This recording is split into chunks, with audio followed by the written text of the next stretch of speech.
video about this guitar. It is quite interesting. But first, let's work a little bit on the mail that we've been receiving for Christmas. I do have another Christmas card that's come in, and this one came all the way from Australia, from Jackie in Armstrong, Australia. How awesome that is. Thank you so much, Jackie, for sending this. And we really appreciate getting these Christmas cards. I'm going to be sending one out to you. In fact, I'm going to do it today. I'm going to get everything pulled together. Probably won't go out till Monday, but I'm going to get everything written up. I've got a number of cards I got to catch up with and get them out to everyone with my sticker in there. And if you still want it, there's time. You can send me a card and I'll send you a card. It's fun to have a Christmas exchange. You can find the address under the description if you look underneath the title. All right, so let's get started here. Yesterday, it just so happens I met up. This is the first time I've ever done this before, but I actually met up with a subscriber for Guitar Notes and Notions. And we had a wonderful conversation. In fact, I don't think I've ever met anybody quite as knowledgeable, in terms of talking about the history of guitars and how guitars are made up. It was just kind of fun to meet someone and have those conversations. Had a good time meeting, and I wanted to get pictures and everything, but she's camera shy and really doesn't want to be on social media, so I'm kind of holding all that private. But while we were meeting, she actually gifted me with a couple of vintage guitars, and I'm just blown away. I totally would, there's no words. Anyways, I'm holding one of them, and so I thought I'd show you this one today. I actually changed the strings out this morning, and it doesn't have a truss rod. There's really no adjustments that need to be made. All I did was change it out for some elixirs. I like elixir strings because they're coated, and I just like the way they play. I like the way they feel. Maybe I'm just used to them. So I put some poly webs on, 5312s, and I am holding an old Harmony guitar. This thing was made in the 60s. Although I'm kind of wondering, because there's a little stamp in here, and if you look at it real close and you take a picture of it, explode it up, it looks like it says 59, and that's one of the ways they date these. So it's hard to say. When we met, she really felt like it was from the 60s.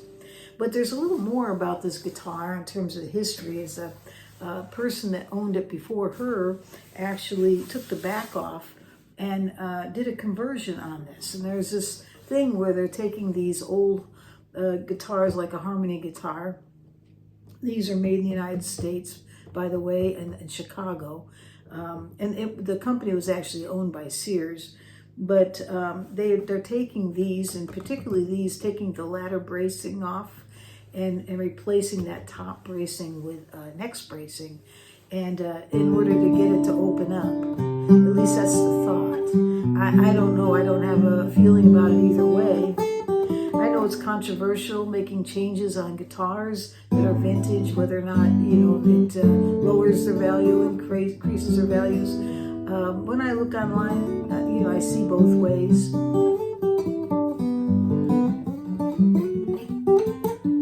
But this thing plays amazing.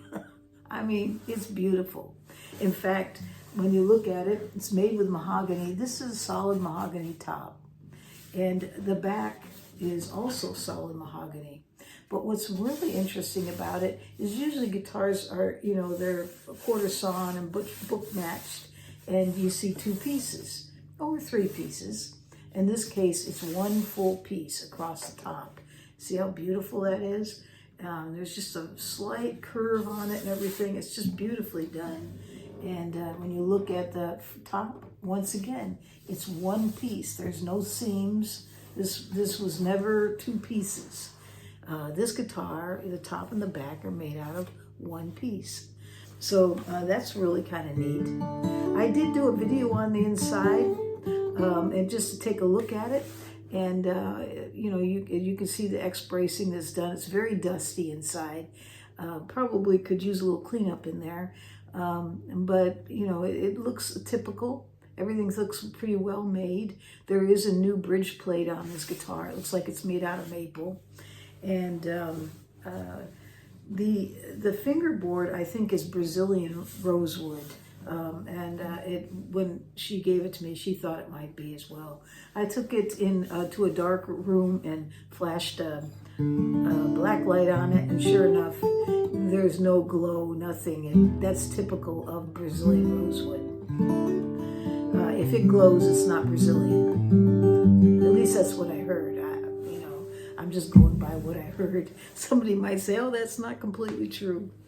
So this guitar here, I'm going to compare it with my Gibson, and I'm also going to compare it with the Mackenzie Marr today.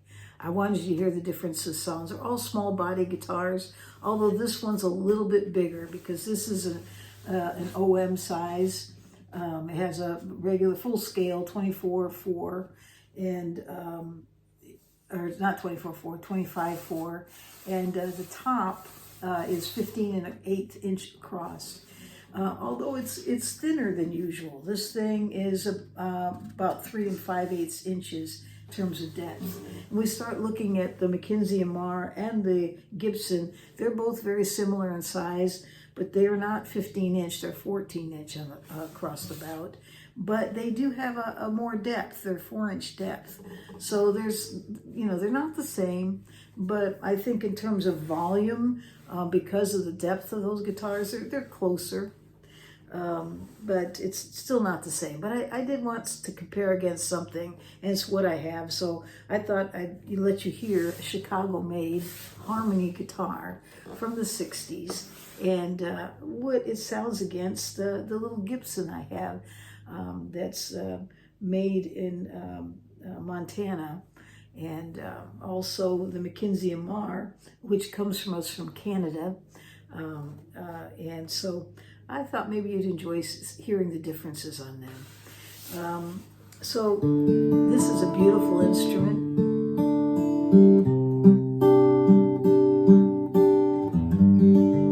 It's actually set up quite well. I measured it out today when I put the new strings on because I wasn't sure if it had a 11 gauge string on that top side or 12. I put 12s on it, but when I measured it out, it's like at 0.08 inch. That's excellent. It's really good, and there's no buzz. And when you look at you know, the relief on this is perfect, and that's very interesting because there's no truss rod at all in this thing. This is a reinforced steel rod in there, typical of that time, and the neck itself feels like a C shape. It's kind of a little bit big, a little bulkier, but it does have a 1 3/4 nut size on it, so it feels pretty good to me. It's not bad at all. So that's what this guitar is all about. And so I thought what I would do, I would compare them so you could hear the differences. Right now, there's no pickup in here. I'm just playing it into a Shure microphone, and it's going out to Bose. So there's no reverb, there's nothing on this at all. And let me adjust this a little bit. I'm going to bring it a little bit closer, and I'm going to try to make sure all the guitars get the same. Sounds beautiful. So let's do a little comparison of these guitars. And I'm going to start with this one, and I'll do a strum. And then what I'll do is I'll go to the Gibson. Again, the Gibson does have a mahogany back, but it has a spruce top. And then I'll go over to the Mackenzie Marr, which, once again, it has a spruce top, but it has a Bolivian, not Brazilian, Bolivian rosewood back and side. And by the way, that rosewood sounds absolutely awesome. So let's give it a try. So we've got a rosewood, 2 mahogany back and sides, This one's mahogany all the way around. So look, you can't say one's better than the other, but I just kind of wanted to give you an idea of what, well, a converted to an X brace, totally solid guitar made back in Chicago, sold on Sears catalog, sounds like. And believe me, this thing plays amazing. And the action is nothing like I remember from what we bought from the catalogs. Those things would make your fingers bleed. But this one must have been one of the higher level. It's called the H-165. Okay, so let's give it a try. We're going to start with a strum.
There's three different ways that I played the guitar. But the second time you notice I did, I just wanted to kind of show you when you mute the strings,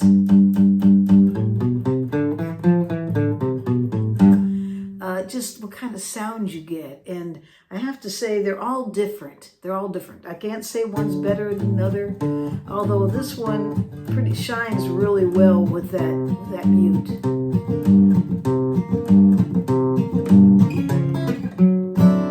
So, but, you know, hey, what do you think? think? What do you think when you listen to how these are played and the differences? You have to remember it's not perfect because each time I play it is a little bit different depending on how much pressure I put on the string. You can get different sound out of this.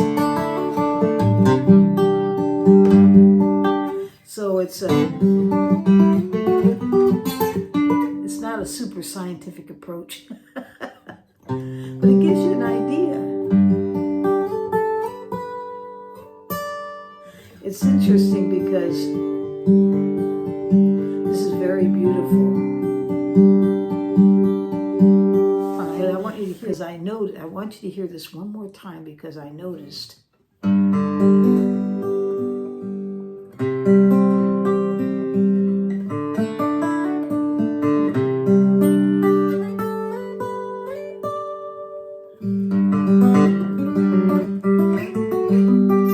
That's really beautiful. This guitar sings. One more try.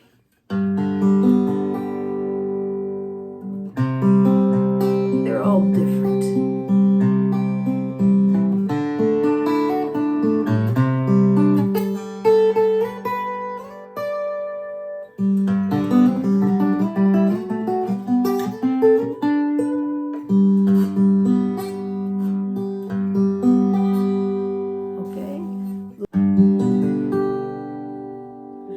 You can hear the vintage in this. And also, being mahogany, it tends to be really mellow.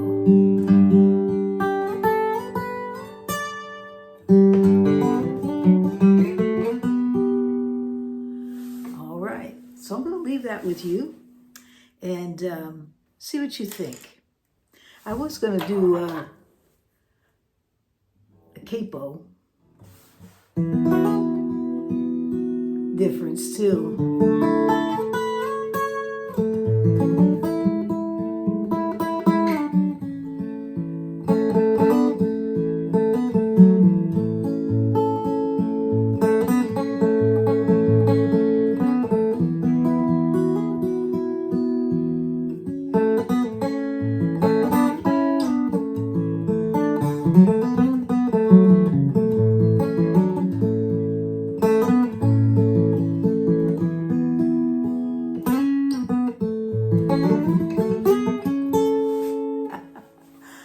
Okay, really, seriously, I'm going now.